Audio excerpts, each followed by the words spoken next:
Përshëndetje të nderuar zonja dhe zotrim, përshëndetje të dashur miq, ja ku po ritakohemi sërish të bashku në kanalin Monitor TV, këtë herë me një ngjarje pak të çuditshme. Do të rikthehemi në kohë, do të rikthehemi në Big Brother VIP Kosova, ku Gjesti, një nga protagonistët më të komentuar, historia e tij u transmetua gjatë kohës kur Gjesti rihyri në Big Brother VIP Albania. Do të thënë, kur u transmetua kjo historia e Gjestit, në këtë historinë dëgjuam për një djalë i cili e kishte keq përdorur, i kishte marrur parat, do të thënë e kishte keq menaxhuar në një farë mënyrë Gjestin dhe pikërisht bëi fjalë për menaxherin e tij, menaxherin e Gjestit. Tani, këngët e Gjestit, po të hedhim një sy, do të pati shumë probleme me YouTube-in, shumica e këngëve ju fshin, pastaj këngët u rikthyen, pastaj këngët e Gjestit janë publike edhe në një kanal tjetër, që do të thënë quhet Creative 7, ky kanali. Me sa unë e di dhe i njoh ligjet e YouTube-it, kënga zakonisht kur është autoriale e jotja, duhet të publikohet vetëm në kanalin tënd dhe ti ke fuqinë që t'ia ndalosh këtë këngën, këtë menaxhimin, këtë gjën, t'ia ndalosh edhe dikujt tjetër, do të thënë mos ketë mundësi tjetrit të ta hedhën në kanalin e vet, por siç duket, gjërat nuk kanë shkuar në atë formën dhe nuk janë në formën siç duhet. Në skenën muzikore shqiptare, shumë çka ndodh prapa kuintave, e shpesh publiku sheh vetëm majën e icebergut. Por ajo që ka ndodhur së fundmi me këngëtarin Gjesti ngrej shumë pikpyetje dhe hap një debat më të thellë mbi të drejtat e autorit, pronësisë muzikore dhe marrëdhëniet mes artistëve dhe ish menaxherëve të tyre. Tani kënga Veshu e ndreçu në kanalin e Gjestit ka shkuar 9 milion, më falni, ndërsa në kanalin Creative 7 ka shkuar 94.000. Nuk është e hedhur me videoklip, është e hedhur me një fotografi. Por edhe të gjitha këngët e tjera, do të thënë gjitha këngët e tjera janë të publikuara në këtë kanal. Prej disa muajsh, fansat e Gjestit kanë vënë re një fenomen të çuditshëm. Këngët e tij të reja publikohen paralelisht në 2 kanale të ndryshme në YouTube. Nga njëra anë, kanali zyrtar i artistit, ku projektet shoqërohen me videoklipe, përmbajtje origjinale dhe njoftime zyrtare, ndërsa nga ana tjetër në kanalin Creative 7, që sipas të dhënave publike, është në pronësi të kompanisë Stop Talking Music Group. Do me thënë, këngët shfaqen vetëm me një foto të thjesht, pa videoklip dhe shpesh pa ndonjë sqarim shtesë. Do me thënë, ky është kanali, sipas investigimeve që kemi arritur të bëjmë, është kanali i ish menaxherit të Gjestit.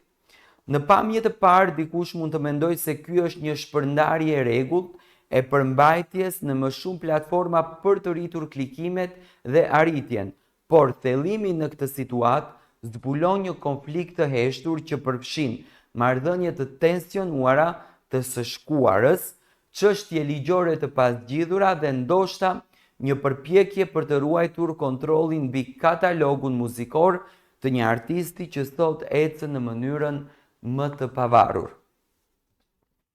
Sipas burimeve të shumta jo zyrtare, marrëdhënia mes Gjestit dhe ish menaxherit të tij të dikurshëm është ndërprer. Nuk ka pasur asnjë deklaratë publike që sqaroi arsyet e ndezjes, por ajo që është e dukshme është se artisti prej kohësh ka ndërtuar një identitet të ri, më të pavarur dhe të detajuar nga vetë ai dhe ekipi i tij aktual. Megjithatë, këngët vazhdojnë të publikohen në një kanal që nuk kontrollohet prej tij, me një prezantim minimal, pa klip, pa përshkrime të detajuara dhe pa asnjë lloj lidhje vizuale me drejtimin artistik që vetë Gjesti ka përzgjedhur.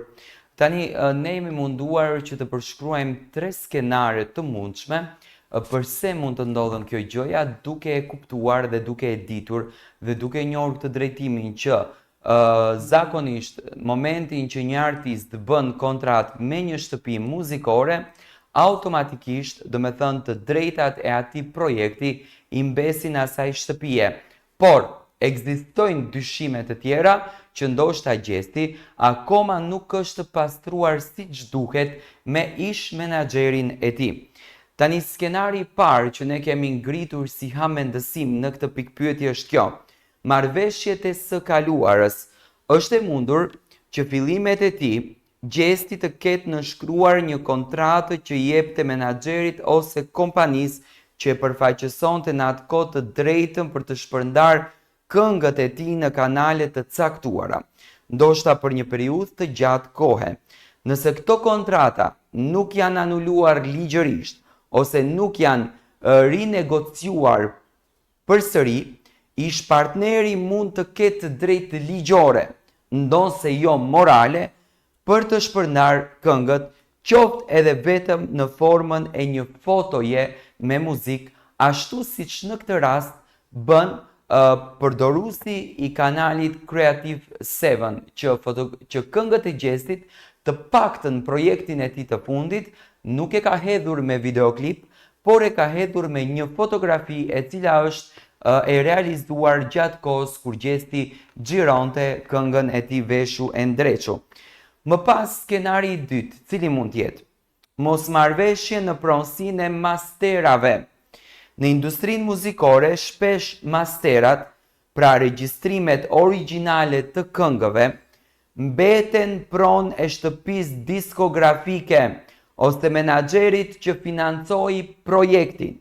Nëse një pjesë e këngëve të gjestit janë të regjistruara gjatë kohës që ai ishte nën menaxhimin e kësaj kompanie, kjo kompani mund të ketë drejtën ligjore të përdor ato edhe sot.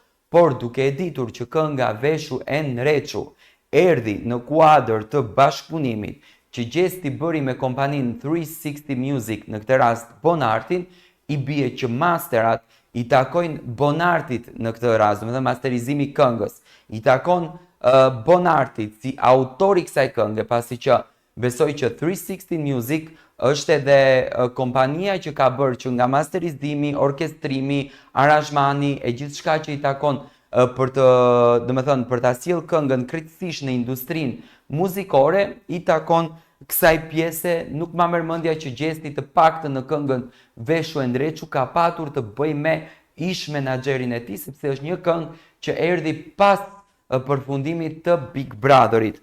Skenari i tretë dhe më shqetësues në këtë rast mund të jetë kjo: një betejë e pazëshme për klikime dhe të ardhura. YouTube gjeneron të ardhura nga klikimet dhe reklamat, dhe për artistët me një bazë të madhe fansash si gjesti, çdo publikim edhe pa klip mund të sjellë mijëra shikime brenda pak orësh. Në këtë rast publiku shndrohet në monedhë për palët që luftojnë për kontroll. Kënga njësoj, por njëra palë sjell artin me klip, tjetra thjesht e hedh për përfitim. Dhe kjo është ajo që po shqetëson fansin e zakonshëm, i cili nuk e di ku të klikoj dhe kujt t'i jep mbështetje. E gjitha kjo tregon për një mungesë transparence. Asnjë deklarat publike nga artisti, asnjë sqarim nga kanali që publikon këngët pa klip, asnjë informacion zyrtar që tregon se kush ka të drejtë edhe kush jo. Dhe kjo mungesë informacioni lejon vetëm një gjë të ndodhë: spekulime, tensione dhe konfuzion. Nga ana tjetër, vetë fakti që kanali Creative 7 nuk ka asnjë përpjekje për të ndërtuar një imazh profesional për këngët, as videoklip, as një lloj tjetër, domethënë që i shkon profesionalizmit, tregon qartë se qëllimi nuk është promovimi i artistit, por ndoshta përfitimi i vazhdueshëm nga një emër që ende tërheq audiencë. Në fund të kësaj analize mbeten shumë pyetje pa përgjigje. E para, a e di gjesti që këngët e tij publikohen në atë kanal? Me patjetër që e di, sepse gjesti nuk jeton në hënë, jeton këtu dhe i shikon të gjitha, i shikon dhe ku postohet kënga e tij dhe gjithçka tjetër. A ka ndonjë përpjekje për t'i ndaluar këto publikime? Deri më tani jo, sepse kënga ka 3 javë që është publikuar në kanalin Creative 7, pasi Gjestit ju hoqën këngët nga kanali i tij zyrtar. Apo ndodhin procese ligjore prapa skenave? Këtë nuk e dim. Nëse Gjesti ka hapur një procedurë ligjore për të ndalur këngët të cilat janë rimarrur dhe ripostuar në kanale të tjera, ku automatikisht këngët janë me të drejtë autoriale, në qoftë se ne do të shikojmë edhe te kanali i Gjestit në përshkrimin poshtë titullit të këngës, të drejtat autoriale i mbestin kanalit të Gjestit. Dhe përgjigja e kësaj, deri më tani, kur nuk kemi asnjë përgjigje zyrtare nga vetë protagonistët të kësaj gjëje, i bie që Gjesti akoma është në probleme të vazhdueshme me ish menaxherin e tij, aty ku Gjesti edhe ka nënshkruar kontratat bazë për rrugtimin e tij që e ka patur në muzikë para se Gjesti do të hynte në shtëpinë e Big Brotherit. Dhe pas daljes nga shtëpia e Big Brotherit, kur Gjesti automatikisht lidhet me shtëpinë muzikore 316 Music nën menaxhimin e Bonartit, i bie që Gjesti vazhdon të ketë akoma probleme me shtëpinë e mëparshme, që është në fakt një keq kuptim që kjo shtëpi muzikore nuk ka patur të bëjë në asnjë mënyrë me shtëpinë SBS, ku sot është e licencuar për projektet e saj e Glitako. Dhe më e rëndësishmja është kjo, a duhet publiku të informohet se cilin kanal të mbështet për të përkrahur vërtet artistin.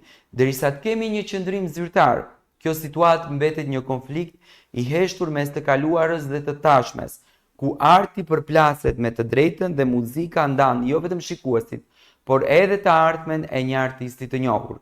Për momentin publiku ka të drejtë të jetë i irrituar, i hutuar dhe skeptik, sepse kur mungon transparenca lind dyshimi, dhe kur nuk dihet kujt i përket muzika që dëgjojmë, atëherë edhe vetë arti humbet kuptimin.